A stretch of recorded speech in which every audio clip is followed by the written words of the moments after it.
বাঁচলে হয় গাজী, ও পথে মরলে মহান প্রভু আল্লাহ থাকেন রাজি। এই জীবনের বিনিময়ে, এই জীবনের বিনিময়ে জান্নাত ক্রয় করে নাও। যদি জীবনটা বিলাতে চাও, যদি রক্ত ঝরাতে চাও, সেই জীবনকে বিলিয়ে দাও তুমি খোদার রাহে। এই জীবনকে বিলিয়ে দাও তুমি খোদার রাহে। ওই ঘরের কোণে বসে মরার লাভ তো নেই কোনো, খানকা ছেড়ে বাইরে এসো বাতিলকে আঘাত আনো। নারায়ে তাকবীর, নারায়ে তাকবীর। ওই ঘরের কোণে বসে মরার লাভ তো নেই কোনো, খানকা ছেড়ে বাইরে এসো বাতিলকে আঘাত আনো।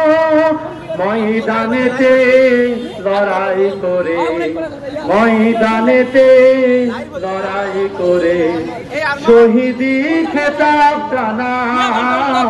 যদি জীবনটা বিলাতে চাও, যদি রক্ত ঝরাতে চাও, যদি জীবনটা বিলাতে চাও, যদি রক্ত ঝরাতে চাও। আসসালামু আলাইকুম ওয়া রাহমাতুল্লাহ।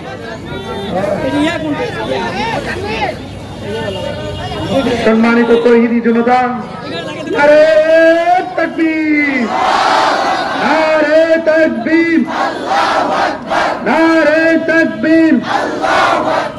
সম্মানিত ইসলাম প্রিয় তৌহিদি জনতা, এ পর্যায়ে আপনাদের সম্মুখে বক্তব্য নিয়ে আসতেছেন হযরত মাওলানা মাহবুব জামান, হযরত মাওলানা মাহবুব জামান।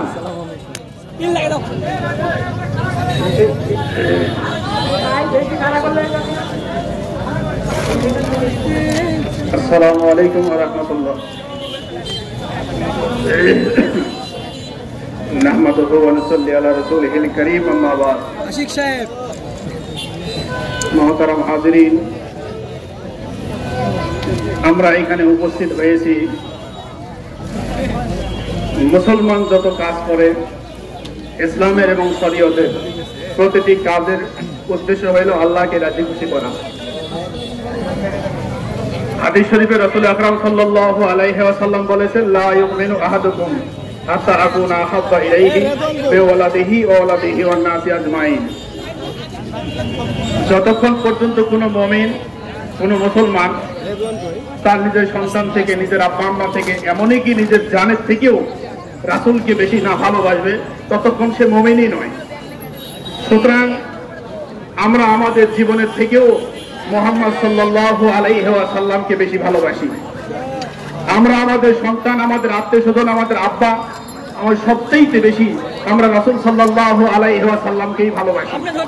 এই সুবাদে আজকে আমরা এখানে একত্রিত হয়েছি যে রাসূল সাল্লাল্লাহু আলাইহি ওয়াসাল্লামের উপরে কটূক্তি, অবমাননামূলক, অসম্মানমূলক, একেবারে ছোট থেকে ছোটতম, নিম্নতম কোনো কথা যদি কেউ বলেন, তো এটি আমরা মুসলমান হিসেবে কেউ সহ্য করতে পারি না। বিধায় আমরা এখানে আজকে উপস্থিত হয়েছি। আল্লাহ পাক রাব্বুল আলামিনের কাছে প্রথমে দোয়া করি যে আল্লাহ পাক রাব্বুল আলামিন যারা বিগত রাসূল সাল্লাল্লাহু আলাইহি সাল্লামের উপরে কটূক্তি করেছেন, বর্তমানে করতেছেন, ভবিষ্যতে করবেন, আল্লাহ পাক রাব্বুল আলামিন যেন উপযুক্ত তাদের ব্যবস্থা এবং শাস্তি দেন। প্রথম আল্লাহ তাআলার কাছে আমাদের দোয়া। এরপরে আমরা মুসলমান হিসেবে আমাদের শরীরে রক্ত, প্রাণ, জান যতদিন থাকবে আপ্রাণ চেষ্টা, প্রাণপণ সাধ্য অনুযায়ী আমরা চেষ্টা করে যাব যে রাসূল সাল্লাল্লাহু আলাইহি ওয়াসাল্লাম কষ্ট পান, দুঃখ পান, তার ব্যাপারে অসম্মানমূলক এবং অশ্রদ্ধামূলক কোনো কথাবার্তা আমাদের সামনে পেশ হবে, আমরা তার সঙ্গে চুপ থাকবো, তা কখনো হতে পারে না। এই ব্যাপারে যথেষ্ট সজাগ, সচেতন এবং আমাদের ভূমিকা যতদিন আমরা জীবনে বেঁচে থাকবো ততদিন আমরা এই ভূমিকা এই সাধ্য অনুযায়ী তার বিরুদ্ধে প্রতিবাদ এটা আমরা করতেই থাকবো ইনশাআল্লাহ। এবং আমি দোয়া করি যারা এই সমাবেশে আজকে আয়োজন করেছেন, আল্লাহ পাক রব্বুল আলামিন তাদের এই কাজকে কবুল করুন এবং যতদিন তারা বেঁচে থাকবেন এই সকল দ্বীনিমূলক কাজে তাদেরকে আরো বেশি উৎসাহিত করার এবং কাজগুলো আরো বেশি বেশি করার তৌফিক দান করুন। পরিশেষে আপনাদের প্রতি আকুল আবেদন, 1 মিনিটে কথা শেষ। তলহা বিন বরা বিন তলহা রাদিয়াল্লাহু তাআলা তিনি সাহাবা ছিলেন। রাসূল সাল্লাল্লাহু আলাইহি সাল্লামের কাছে বরা নিয়মিত যেতেন। তো একদিন তার ছেলেকে নিয়ে গেছেন। ছেলের বয়স 5 বছর। তো রাসূল সাল্লাল্লাহু আলাইহি সাল্লামের কাছে গিয়ে বরা ওনার খবর করে নিলেন। নেয়ার পরে যখন রাসূল সাল্লাল্লাহু আলাইহি সাল্লাম থেকে ফিরে যাচ্ছেন তো তখন সাথে তার যে সন্তানটি ছিল 5 বছর বয়স, এই 5 বছর বয়সী সন্তান উনি রাসূল সাল্লাল্লাহু আলাইহি সাল্লামকে বলতেছেন যে ইয়া রাসূলুল্লাহ, আমার আব্বা আপনার কাছ থেকে সবক নিলেন, সাহাবা হিসেবে আপনি তাকে সবক দিলেন, কিন্তু আমি ছোট মানুষ, আমারও মন চায় আপনার সাহাবা হতে, মেহেরবানি করে যদি কিছু সবক দেন আমি সেই সবকটা গ্রহণ করব।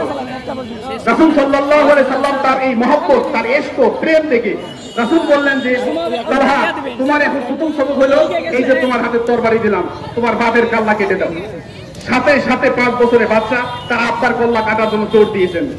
রাসূল সাল্লাল্লাহু আলাইহি ওয়াসাল্লাম সাথে থেমে দিলেন, তালহা আমি আসলে চাইনি তোমার বাপের কল্লা কেটে দেওয়া, আমি পরীক্ষা করেছি যে তুমি তোমার আব্বাকে বেশি ভালোবাসো না আমাকে বেশি ভালোবাসো, পরীক্ষা করেছি দেখেছি যে তুমি তোমার আব্বার থেকেও আমাকে বেশি ভালোবাসো। রাসূল সাল্লাল্লাহু আলাইহি সাল্লামের কাছে এই যে প্রমাণ যে একজন 5 বছরের ছেলে তার আব্বার থেকেও রাসূলকে বেশি ভালোবাসলেন, এই জন্য রাসূল সাল্লাল্লাহু আলাইহি সাল্লাম তার ইন্তেকালে রাসূল সাল্লাল্লাহু আলাইহি সাল্লাম অঝরে কেঁদেছেন, জানাজা করার তৌফিক হয়নি কিন্তু অঝরে কেঁদেছেন। তো 5 বছরের ছেলে যদি তার জীবনের থেকে বেশি রাসূলকে ভালোবাসতে পারেন, আমরা কেন পারি না? এই জন্য আমরা সকলে দৃঢ় সংকল্প এবং প্রতিজ্ঞাবদ্ধ হই আমাদের জীবনের থেকে আমরা সবচেয়ে বেশি রাসূলকে ভালোবাসি এবং যতদিন দুনিয়াতে থাকবো সবচেয়ে জীবনের থেকে বেশি আল্লাহ এবং রাসূলকে ভালোবাসবো ইনশাআল্লাহ। আল্লাহ আপনি আমাদের কবুল করেন, সকলে বলে আমিন। আখিরি দাওয়ানা আলহামদুলিল্লাহি রাব্বিল আলামিন। এ ভাই এ তালা আছে এখানে দেখি,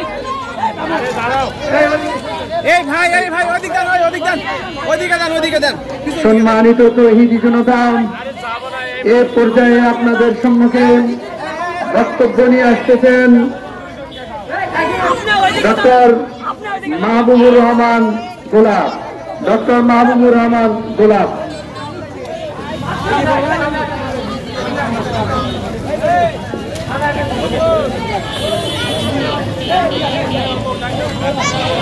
আলহামদুলিল্লাহ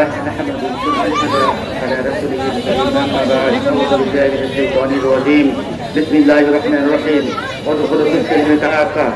আলহামদুলিল্লাহ, আল্লাহ পাকের কাছে লাখো কোটি শুকরিয়া যে আল্লাহ রাব্বুল আলামিন এই জামানায়, যে জামানায় ইসলাম থাকবে কি থাকবে না, যে জামানায় মুসলমান দাঁড়িয়ে টুপিয়ে ঠিক মতো ঘুরতে পারবে কি পারবে না, সেই জামানায় আমরা কিছু যুবক, বৃদ্ধ, তরুণ সবাই একসাথে হয়েছি ইসলামের জন্য। এই জন্য আল্লাহর কাছে শুকরিয়া আদায় করি, আলহামদুলিল্লাহ। আমরা বলতে চাই নবী করম সাল্লাল্লাহু আলাইহি সাল্লাম আমাদের অন্তরের টুকরা। নবী করম সাল্লাল্লাহু আলাইহি সাল্লাম ব্যাপারে আমরা আমাদের সন্তানকে চিনি না, নবী করম সাল্লাল্লাহু আলাইহি সাল্লাম ব্যাপারে আমাদের সম্পদকে চিনি না, নবী করম সাল্লাল্লাহু আলাইহি সাল্লাম ব্যাপারে আমরা আমাদের আব্বা আম্মাকে চিনি না। আমাদের নবীর উপর আঘাত আসলে, আমাদের নবীর সম্মানের উপর আঘাত রাখলে আমার এই জীবন থাকবে কি থাকবে না, এই ভয় আমরা মুসলমান করি না। হুঁশিয়ার করতে চাই ভারত, হুঁশিয়ার করতে চাই ভারত সমগ্র বিশ্বের কাফেরদেরকে, আমরা মুসলমান, আমরা জীবন দিতে ভয় করি না। আমরা ভালো করে জানি আমরা মরলে শহীদ, আমরা ভালো করে জানি পরকাল সত্য, আমরা ভালো করে জানি এই দুনিয়া দুনিয়া নয়, পরকালের দুনিয়া আসল দুনিয়া। আমরা মৃত্যুর সঙ্গে সঙ্গে আমরা জান্নাতের স্বাদ পাবো। এই জন্য বারবার হুঁশিয়ার করে বলতে চাই আমরা মুসলমান, আমরা মুসলমান, আমরা নবী করম সাল্লাল্লাহু আলাইহি সাল্লামের উম্মত। আমরা আমাদের জীবন থাকতে, আমাদের শরীরে 1 ফোঁটা রক্ত থাকতে আমরা আমাদের নবীর অপমান কোনো সময় সহ্য করতে পারবো না, পারিনি, পারবো না। বারবার হুঁশিয়ার করতেছি, বারবার হুঁশিয়ার করা হচ্ছে আমরা মুসলমান, আমাদের নবীর উপর ভুলেও কেউ চোখ তুলে তাকাবেন না, আমাদের নবীর সম্মান নিয়ে ছিনিমিনি খেলার চেষ্টা করবেন না। আমরা সব সময়ের জন্য জীবন দেওয়ার জন্য প্রস্তুত। এখানে আসছি আমরা নবীর সম্মানের উপর আঘাত করা হচ্ছে এই জন্য। আমরা দেখে আসিনি বাড়িতে ছেলে কি খাচ্ছে, মেয়ে কি খাচ্ছে, আমার দোকান চলবে কি চলবে না, ব্যবসা প্রতিষ্ঠান চলবে কি চলবে না। আমাদের নবীর সম্মানের উপর আঘাত করা হয়েছে, আমরা আমাদের জীবনটুকু বিলিয়ে দিতে প্রস্তুত। এই জন্য আমি আমাদেরকে বিশেষ করে বলবো, আমার মুসলিম জনতা ভাই বোনেরা, আমরা দেশের মধ্যে বিশ্বের মধ্যে ইসলাম প্রচারের আগে আমরা আমাদের 3.5 হাত বডির মধ্যে ইসলাম সেট করার চেষ্টা করি। আমরা আমাদের আমলগুলোকে ঠিক করি। গাউজাইহীন যুদ্ধ হবে, আজ হোক কাল হোক। আমার ঘরে বসে থেকে লাভ নাই, যুদ্ধ করতেই হবে, জীবন দিতেই হবে। এই জন্য কোনো আর বসে থাকার সময় নাই। সবাই প্রস্তুতি নিয়ে নেই, সবাই সবার ঈমানকে শক্ত করি। যুদ্ধ হবে, আজ অথবা কাল ভারতের সঙ্গে আমাদের যুদ্ধ হবে। সেই যুদ্ধের নাম গাউজাইহীন যুদ্ধ। জীবন দিতে হবে, মুনাফিকের মতো ঘরে বসে থাকবে না মুসলমান। ইনশাআল্লাহ ইনশাআল্লাহ নবীর সম্মানের জন্য আমরা কে কে জীবন দিতে প্রস্তুত? আমার নেতা তোমার নেতা, আমার নেতা তোমার নেতা, আমার নেতা তোমার নেতা। আসসালামু আলাইকুম ওয়া রাহমাতুল্লাহি ওয়া বারাকাতুহু।